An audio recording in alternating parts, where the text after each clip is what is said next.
News అప్డేట్స్లోకి వెళ్లే ముందు ఇప్పటివరకు హెడ్లైన్స్ ఒకసారి చూద్దాం.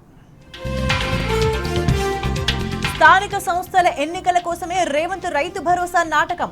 ఎలక్షన్లు అయిపోగానే పథకాన్ని ఆపేస్తారని హెచ్చరించిన కేటీఆర్.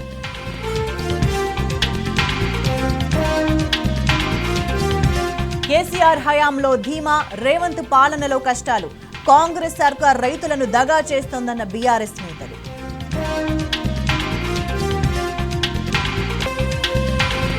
అన్నదాతల రణ నినాదంతో హోరెత్తిన నల్గొండ. విజయవంతమైన రైతు మహాధర్నా.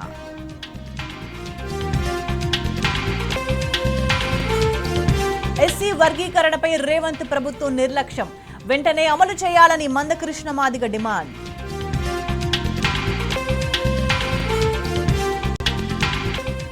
ప్రజాభవన్ ను ముట్టడించిన డీఎస్సీకి ఎంపికైన అభ్యర్థులు వెంటనే అపాయింట్మెంట్ ఆర్డర్ ఇవ్వాలని డిమాండ్.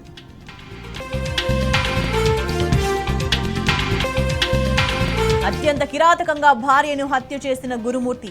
కఠిన శిక్ష పడేలా చర్యలు తీసుకుంటామన్న రాచకొండ సిపి.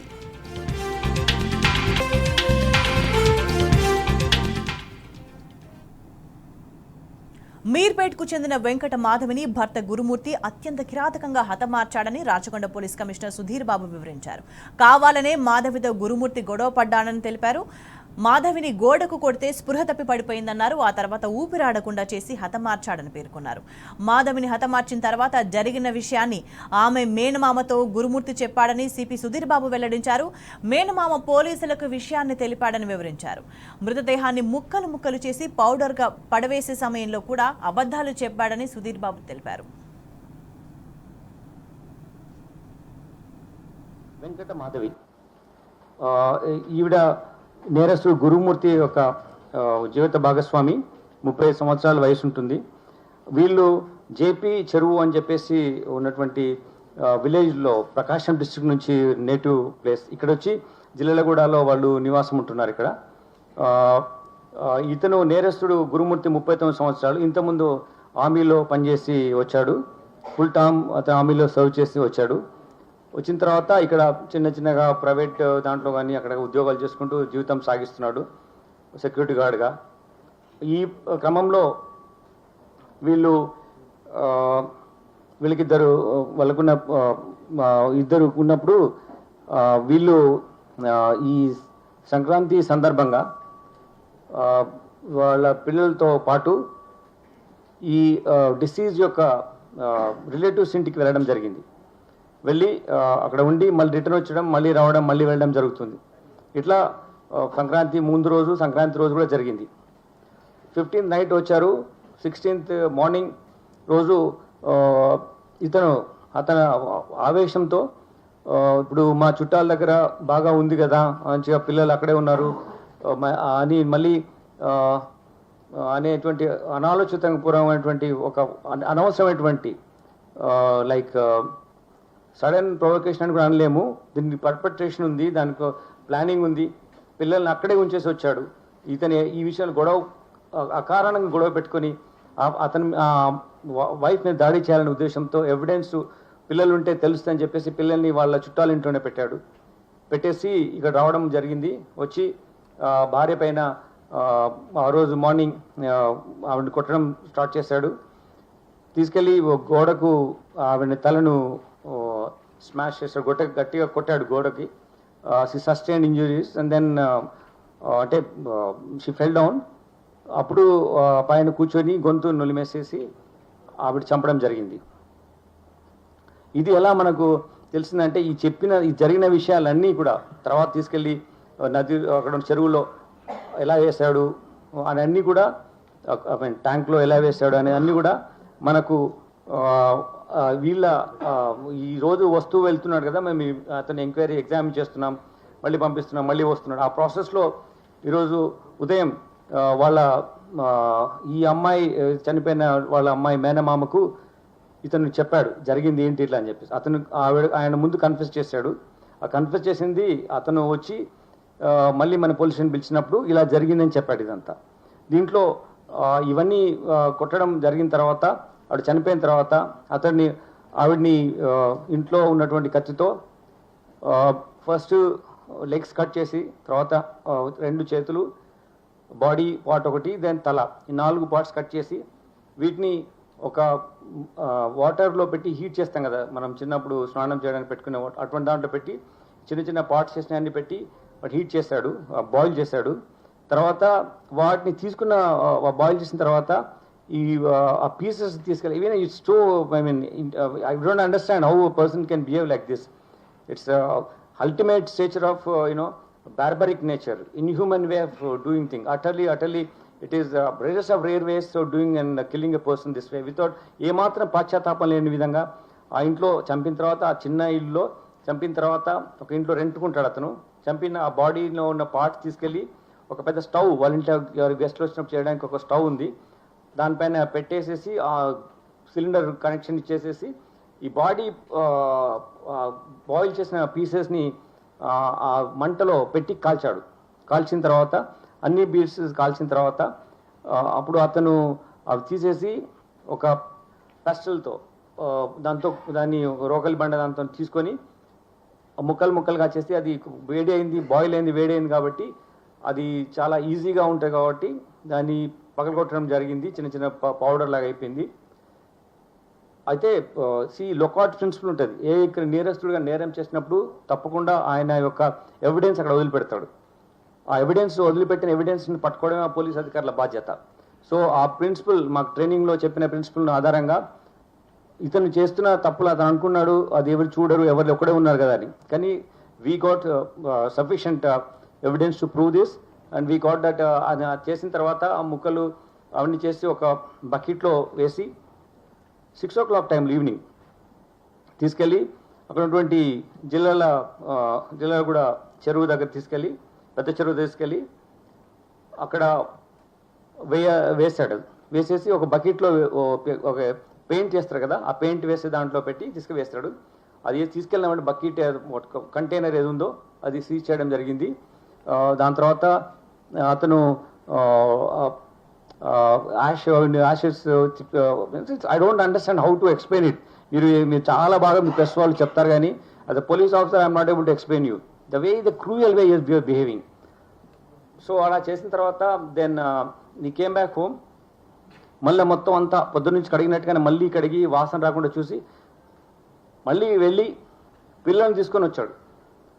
అంటే చూడండి అతని మనస్తత్వం. తీసుకొచ్చి మదర్ ఎక్కడ ఉందంటే ఇట్లా బయటికి వెళ్ళింది అని చెప్పేసి ఈమె మీద లేనిపోని విధంగా చెప్పి పిల్లల్ని ఏదో చేసి పడుకోబెట్టి మెయిన్ బెడ్రూమ్ ఏదైతే అతను చేసినాడో ఉన్నాయో అది మాత్రము వెళ్లకుండా యాక్సెస్ కంట్రోల్ పెట్టి లాక్ చేసి పెట్టి బయటనే ఉండి అట్లా 2 days గడిపాడు. దాని తర్వాత వాళ్ళ పేరెంట్స్ వచ్చి అడగడము, తర్వాత విధి లేని పరిస్థితిలో మిస్సింగ్ కేసు మిస్ అయింది నాకు తెలియదు అని చెప్పడం మూలంగా వాళ్ళ మదర్ వచ్చి మనకు కంప్లైంట్ చేయడం, ఆ కంప్లైంట్ ద్వారా మనం ఇన్వెస్టిగేట్ చేయడం మొదలుపెట్టాం. ఇన్వెస్టిగేషన్ చేసినప్పటి నుంచి ఈ మేము తీసుకున్న స్టెప్స్ వల్ల చాలా వెరీ క్రెడిబుల్ అడ్మిసిబుల్ ఎవిడెన్స్ మేము కలెక్ట్ చేయగలిగాం. అతన్ని మేము తీసుకొచ్చినప్పుడు మేము క్వశ్చన్ చేస్తున్నప్పుడు ఈ ఎక్స్ట్రా జ్యుడిషియల్ కన్ఫెషన్ ఏదైతే వాళ్ళ మేనమామకు చేసినటువంటిది కన్ఫెషన్ ద్వారా ఎన్నో ఇన్ఫర్మేషన్ ద్వారా మనం చేస్తున్నప్పుడు ఫస్ట్ అతను చాలా ప్లాన్డ్గా తీసుకెళ్ళి అక్కడ ఒక డంప్ ఉంటుంది అనమాట. ఇది మనం జనరల్గా తీసుకెళ్ళిపోయి వేస్ట్ అక్కడ పడేస్తాం కదా, అటువంటి ప్లేస్ ఒకటి ఉంది చెరువు దగ్గర కట్ట పక్కన అట్లా. సో అందులో పడేసాము, బాడీ పార్ట్స్ చిన్న చిన్న బ్యాగ్లో పెట్టి అది ఎవరో మున్సిపాలిటీ వాళ్ళు తీసుకెళ్లారని వాళ్ళకి చెప్పాడు. అది యాక్చువల్లీ అది కాదు, ఆయన మళ్ళీ తీసుకెళ్లి నీళ్ళలో కలిపడమే కరెక్ట్. అట్లా ఎట్లా చెప్పేసేసి మున్సిపాలిటీ తీసుకెళ్ళిపోయారు అని చెప్పి మిస్లీడ్ చేయడానికి కూడా ట్రై చేస్తాడు. చాలా విధాలుగా అతను పోలీసును మిస్లీడ్ చేయడం కానీ ఈవెంట్ చేయడం. సీఎం రేవంత్ దావోస్ పెట్టుబడుల కట్టుకథను నమ్మించేందుకు ఆపసోపాలు పడుతున్నారని మాజీ మంత్రి హరీష్ రావు ఎద్దేవా చేశారు. ప్రభుత్వ ప్రెస్ రిలీజెస్, మీడియా కవరేజ్లు, ఈనో స్టోరీలు ఎవరు నమ్మకపోవడంతో సీఎం ప్రెస్ మీట్ పెట్టారన్నారు. ఎప్పుడో అయిపోయిన దావోస్కు ఇప్పుడెందుకు ఈ దావత్ అని ప్రశ్నించారు. దావోస్లో జరిగే ఎంఓయూలు అన్ని ఎక్స్ప్రెషన్ ఆఫ్ ఇంట్రెస్ట్ మాత్రమేనన్నారు. ఒకవైపు ఆర్థిక మంత్రి భట్టి విక్రమార్క ఎవరైనా ఓపెన్ టెండర్లో రావాల్సిందే అంటే మీరేమో 1,82,000 కోట్ల పెట్టుబడులు తెచ్చినట్టు గప్పాలు కొడుతున్నారన్నారు. మంత్రి చెప్పింది నిజమా, సీఎం చెప్తుంది నిజమా అని ప్రశ్నించారు. పొంతన లేకుండా మీరు చెప్పిన కంపెనీలు పెట్టుబడుల లెక్కలు మొత్తం తెలంగాణ ప్రజానీకం చూస్తుందని, అంతా డొల్ల ప్రచారమే అని తేలిపోయిందన్నారు.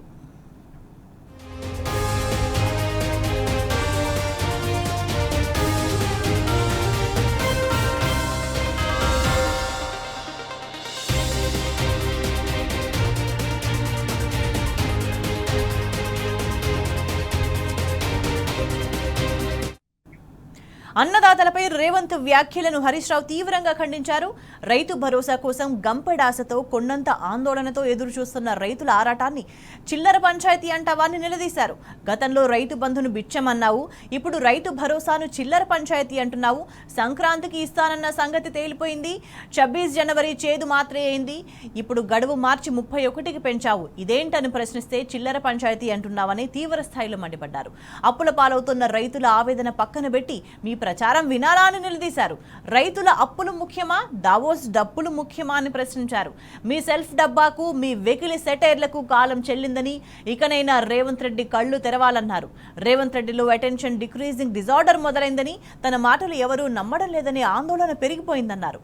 మంచి మానసిక వైద్యుని సంప్రదిస్తే మంచిదని హరీష్ రావు సూచించారు.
సీఎం రేవంత్ రెడ్డి దావోస్ పర్యటన ఒక బోగస్ అని మండిపడ్డారు మాజీ మంత్రి పొన్నాల లక్ష్మయ్య.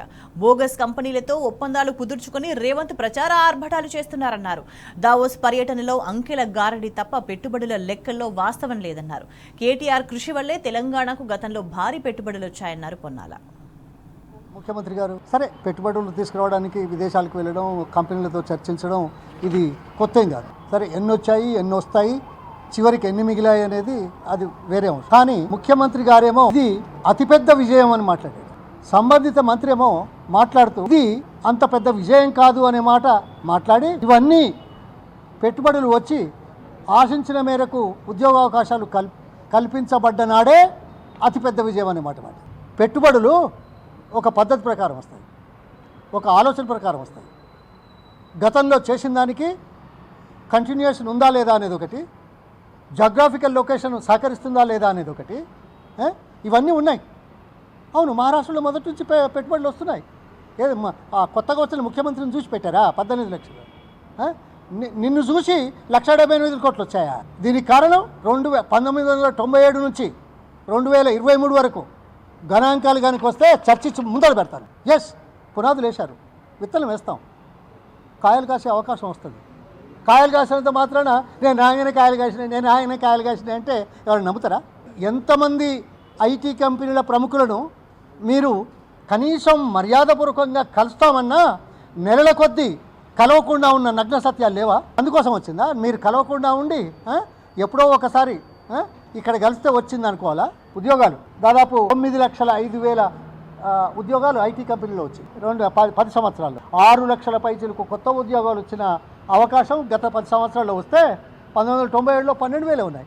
మరి 3 లక్షల నుంచి 9 లక్షల ఉద్యోగాలు ఊరికే వస్తాయా? వాతావరణం కల్పిస్తే కదా, పెట్టుబడులు వస్తేనే కదా, కంపెనీలు ఎక్స్పాన్షన్ అయితేనే కదా, వాళ్లకు నమ్మకం ఉంటేనే కదా. ఇంకా ఎండాకాలం రానేలేదు, కానీ అప్పుడే రాష్ట్రంలో మంచినీటి కొరత ఏర్పడింది. నిజామాబాద్ జిల్లా రుద్రూరు మండలం రాయకూరులో నీటి ఎద్దడి ఏర్పడింది. గత 10 రోజుల నుంచి తాగునీటి సమస్య ఏర్పడిందని స్థానికులు చెబుతున్నారు. చుట్టుపక్కల గ్రామాల నుంచి తాగునీటిని తీసుకొస్తున్నామన్నారు. మంచినీటి సమస్య తీర్చాలని గ్రామ పంచాయతీ స్పెషల్ ఆఫీసర్కు విన్నవించినా ఫలితం లేదంటున్నారు. ఖాళీ బిందెలతో పంచాయతీ ఆఫీస్కొచ్చారు. పంచాయతీ ఆఫీస్కు తాళం వేసి నిరసన తెలిపారు. గత 10 రోజుల నుంచి నీటి సమస్యలు, గత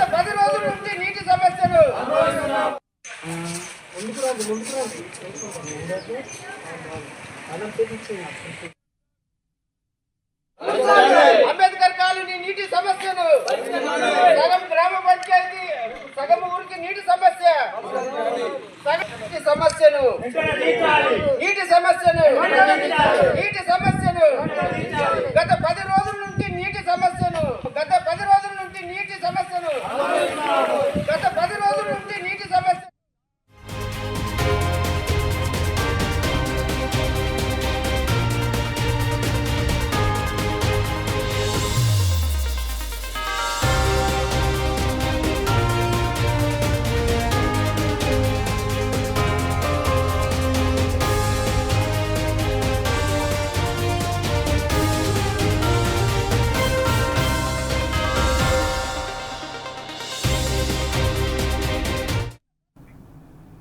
ఆరుగాలం కష్టపడి పండించిన పంటకు మద్దతు ధర ఇవ్వడం లేదు.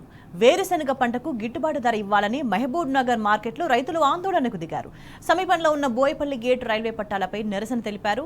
రైళ్ల రాకపోకలను నిలిపివేయడంతో పోలీసులు రంగంలోకి దిగారు. రేవంత్ ప్రభుత్వానికి వ్యతిరేకంగా అన్నదాతలు నినాదాలు చేశారు. మార్కెట్కు 100 క్వింటాళ్ల వేరుశెనగ తీసుకొచ్చారు. గిట్టుబాటు ధర రాకుండా మార్కెట్ కమిటీ చైర్మన్, అధికారులు, ట్రేడర్లు కుమ్మక్కయ్యారని రైతులు మండిపడ్డారు.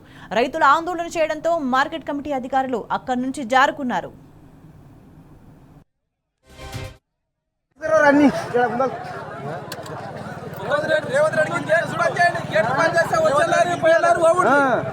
దీని పరిష్కారం లోకల్ ఎమ్మెల్యే వచ్చి చేస్తాడా, మార్కెట్ చైర్మన్ చేస్తాడు.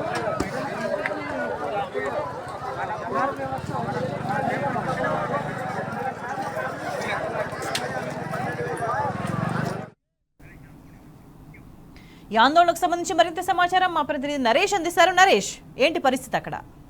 మహబూబ్ నగర్ మార్కెట్ లో పల్లి రైతులు ఆందోళనకు దిగారు.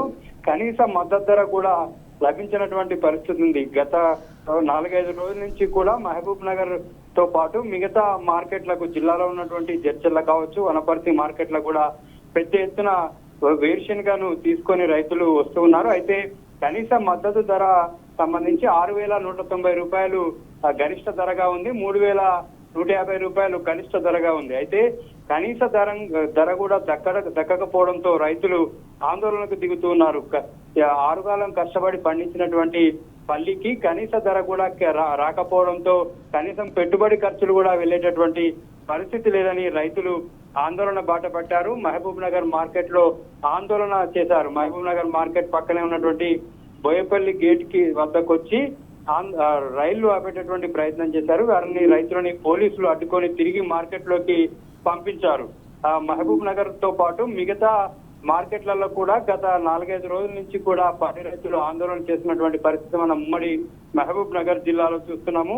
పల్లికి గత 2-3 ఏళ్ల క్రితం వరకు కూడా మద్దతు ధర కంటే కూడా ఎక్కువగా ధర పలికినటువంటి పల్లి ఈ సీజన్ లో మాత్రం కేవలం 3,500 నుంచి 4,500 రూపాయలు మాత్రమే పోతుండడంతో కనీస ఖర్చులు కూడా, పెట్టుబడి ఖర్చులు కూడా వెళ్లేటటువంటి పరిస్థితి లేదని రైతులు ఆందోళన వ్యక్తం చేస్తున్నారు. ఆందోళన బాట పట్టినటువంటి రైతులను పోలీసులు అడ్డుకున్నారు. పోలీసులు అడ్డుకొని తిరిగి మార్కెట్ యార్డ్ లోకి పంపించేశారు. అయితే ప్రభుత్వానికి వ్యతిరేకంగా రైతులు నినాదాలు చేశారు. రైతులు కష్టపడి సాగు చేసినటువంటి పంటను మార్కెట్ యార్డు ఉన్నటువంటి ఆఫీసర్లు కావచ్చు, అక్కడ ఉన్నటువంటి దళారులు కుమ్మక్కై కనీస ధర రాకుండా కూడా ఇబ్బంది పెడుతున్నారని, అక్కడ ఉన్నటువంటి కేవలం 1-2 కుప్పలకు మాత్రమే అధిక ధరకు కొనుగోలు చేసి మిగతా ఉన్నటువంటి అన్ని కుప్పలకు కూడా తక్కువ ధరను కోట్ చేయడం వల్ల దళారులు కుమ్మక్కై రైతులను నిండా ముంచుతున్నటువంటి పరిస్థితి. అయితే నరేష్, ఇంత ఆందోళన జరుగుతుంటే సమాధానం చెప్పకుండా మార్కెట్ కమిటీ అధికారులు అక్కడి నుంచి జారుకున్న పరిస్థితి కనిపిస్తుంది. మరి రైతులు ఏమంటున్నారు ఇప్పుడు?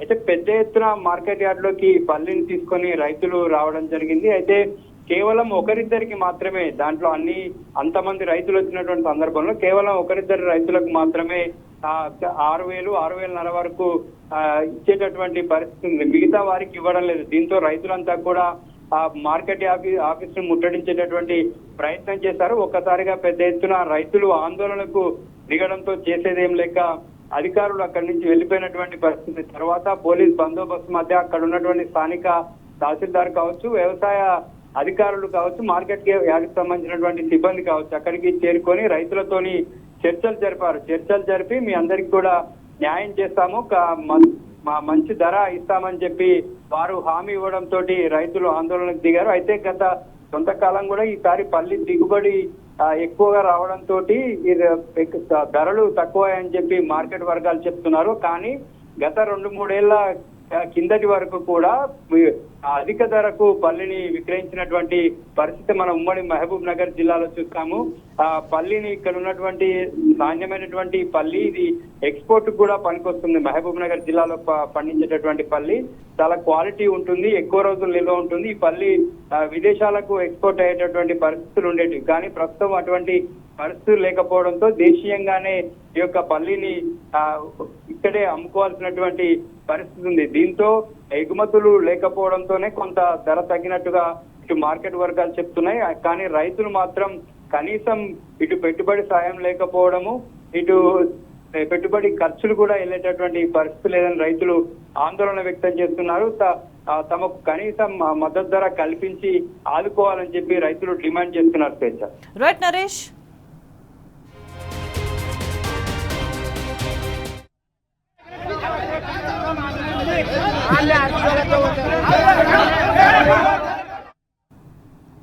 తన విజ్ఞప్తి మేరకు వెంటనే నిధులను మంజూరు చేసిన మాజీ ఎంపీ సంతోష్ కుమార్ కు మాజీ మంత్రి ఎమ్మెల్యే వేముల ప్రశాంత్ రెడ్డి కృతజ్ఞతలు తెలిపారు. ఈ మేరకు మాజీ ఎంపీ సంతోష్ కుమార్ నిధులతో మంజూరైన పలు అభివృద్ధి పనులకు ప్రశాంత్ రెడ్డి శంకుస్థాపన చేశారు. ఈ సందర్భంగా వేల్పూర్ ప్రజలందరి తరపున ఎంపీ సంతోష్ కుమార్ కు ఆయన ధన్యవాదాలు చెప్పారు. ఈ శంకుస్థాపన కార్యక్రమంలో స్థానిక నాయకులు, ప్రజలు పెద్ద ఎత్తున పాల్గొన్నారు.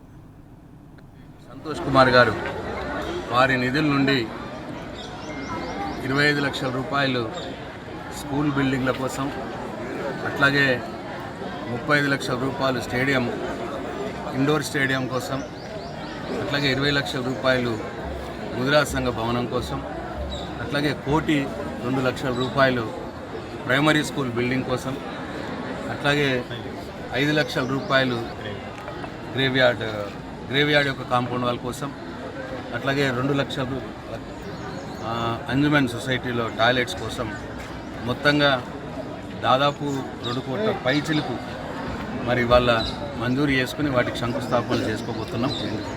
నేను ఈ సందర్భంగా మా వేల్పూర్ గ్రామ ప్రజల పక్షాన, మా వేల్పూర్ వీడీసీ పక్షాన, మా వేల్పూర్ స్కూల్ మేనేజ్మెంట్ కమిటీ పక్షాన, మా వేల్పూర్ యువకుల పక్షాన జోగున్పల్లి సంతోష్ కుమార్ గారికి నా హృదయపూర్వక ధన్యవాదాలు. ఎందుకంటే నేను ఎమ్మెల్యేనే అయినా కానీ అధికారంలో లేని పార్టీ నుంచి నేను ఎమ్మెల్యేగా ఉన్నాను. ఈ సందర్భంలో నిధులు రావడం కష్టమని భావించి ఎంపీ గారిని రిక్వెస్ట్ చేస్తే, అన్న నా సొంత ఊరు, నాకు కొద్దిగా ఈ వర్క్స్ కావాలి, నా ఊర్లో నేను మాట ఇచ్చున్నాను నా సొంత గ్రామ ప్రజలకు, మీరు మంజూరు చేయండి అంటే ఆయన దయతోటి మరి ఇంత పెద్ద ఎత్తున మంజూరు చేసినందుకు మరొకసారి మా అందరి పక్షాన ఆయన హృదయపూర్వక ధన్యవాదాలు. తెలంగాణ ఈ పేరు ఇప్పుడు ప్రపంచమంతా మార్మోగుతుందంటే ఆ ఘనత కేసీఆర్దే. World famous singer, musician Chris Martin నోటి వెంట తెలంగాణ పదం పలికిందంటే ఆ క్రెడిట్ అంతా ముమ్మాటికి కేసీఆర్దే. తెచ్చుకున్న తెలంగాణను బంగారు తునకగా మార్చి విశ్వ యవనిక మీద ఈ గడ్డ ఖ్యాతిని రెపరెపలాడించిన విజనరీ లీడర్ కేసీఆర్. అందుకే క్రిస్ మార్టిన్ కూడా తాను తెలంగాణ బిడ్డనని చెప్పుకున్నాడు. సరదా కోసమన్నా సరే తెలంగాణను తన పురిటి గడ్డ అని ఒక ఇంగ్లాండ్ దేశస్థుడు ఓన్ చేసుకోవడం అంటే ఆషమాషి విషయం కాదు. అలాగని అతను ఈ మాట చెప్పింది తెలంగాణ గడ్డ మీద నిలబడి కాదు, ఎక్కడో అహ్మదాబాద్ వేదిక మీద నుంచి ఆ మాట అన్నాడు. తెలంగాణ రాష్ట్రానికి అంత పేరు ప్రతిష్టలున్నాయి కాబట్టే క్రిస్ మార్టిన్ తన బర్త్ ప్లేస్ తెలంగాణ అంటూ కోల్డ్ ప్లే కాన్సర్ట్లో ప్రకటించుకున్నాడు. తాను ఎక్కడికి వెళితే అక్కడి ప్రాంతానికి చెందిన వాణ్ణని సరదాగా చెప్తుంటాడు క్రిస్. అయితే ప్రత్యేకంగా తెలంగాణ అనే మాట అతని నోటి వెంట రావడం ఇప్పుడు talk of the country. Chris Martin నోట తెలంగాణ పదం విని ప్రతి తెలంగాణ పౌరుడి గుండె గర్వంతో ఉప్పొంగింది. సోషల్ మీడియా వేదికగా తెలంగాణ బిడ్డలంతా క్రిస్ మార్టిన్ కు థ్యాంక్స్ చెప్తున్నారు.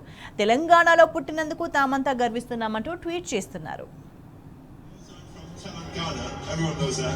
Yeah. Everybody knows I'm from Telangana, everyone knows that. Yeah. Everybody knows I'm from Telangana, everyone knows that. Yeah. Everybody knows I'm from Telangana, everyone knows that. Yeah. Everybody knows I'm from Telangana, everyone knows that.